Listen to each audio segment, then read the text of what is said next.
Well, hello, Alliance family. I hope you all made it through yesterday's devotion and our fasting a meal while reading Revelation 22, 1 through 16, and then slowly reading and meditating on verse 17 multiple times. And I also want to apologize for the typo on yesterday's video. As you may have figured out, I'm not a pro at this just yet, and so it's my prayer you'll find mercy and grace for me. Well, let's get into the 8th day of our 40 days of decrease. Oh, wait a minute. There's one more reminder before we get into it. Please, if you would, share any comments or testimonies in the comment section below. I'd love to hear how you are enjoying our 40 days of devotion together. Okay, now for today's scripture. For later reflection is John chapter 13, 8 through 17. Take a moment to write it down for later reflection. I wonder if Peter rebuked Jesus as the spokesman for all the 12 disciples.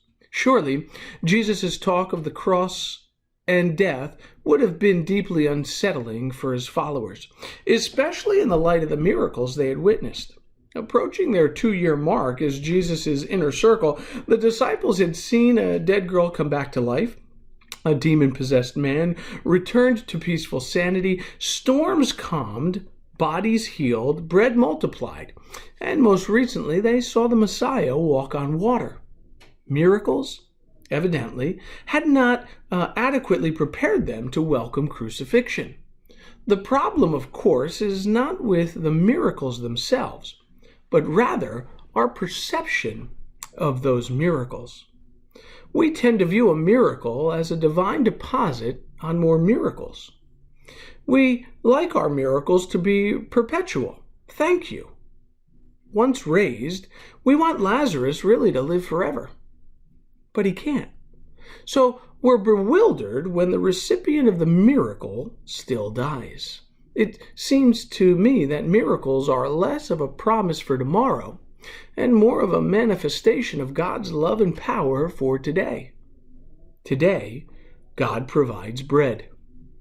Today, God calms the storm. Tomorrow's needs and storms can't void the reality of today's miracles any more than today's miracles can void the potential of tomorrow's needs and storms.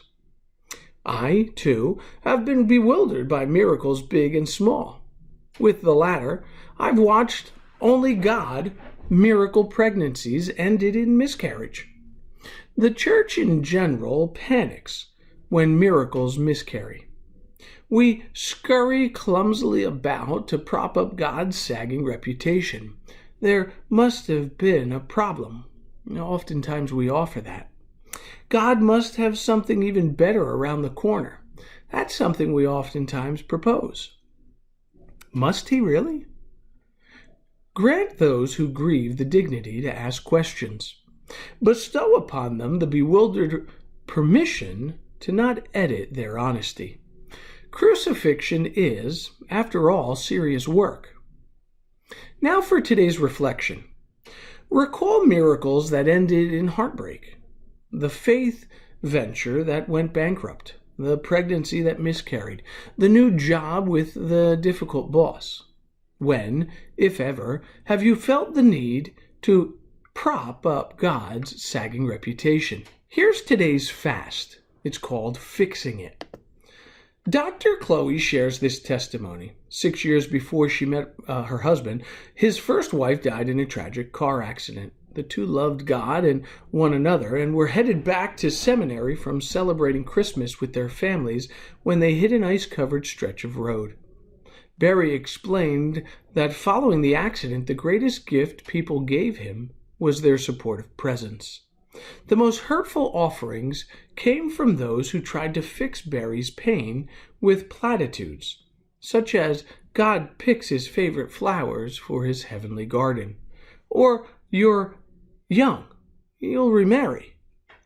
Such clumsy attempts to fix someone else's pain reflect the probability that we're uncomfortable facing our own. So today, fast fixing things. Let the broken simply be broken for a day, be that a tool or a heart. Well, that ends our time together. Now it's your time to spend with God. And I pray that you'll feel God's presence as you fast, fixing things. If you haven't done so already, won't you please subscribe to our YouTube channel? I'd also really love it if you would share today's devotion with a friend or a family member on whatever social media platform you're a member of. Well, until we meet again, may the Lord bless and keep you.